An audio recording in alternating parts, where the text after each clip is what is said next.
ইবনে সিনা চিকিৎসা সেবায় পথ প্রদর্শক।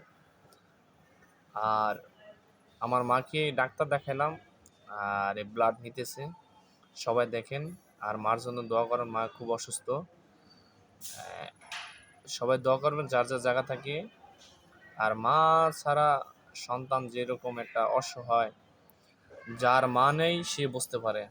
আমরা মার প্রতি শ্রদ্ধাশীল হব, মার প্রতি সম্মান প্রদর্শন করব।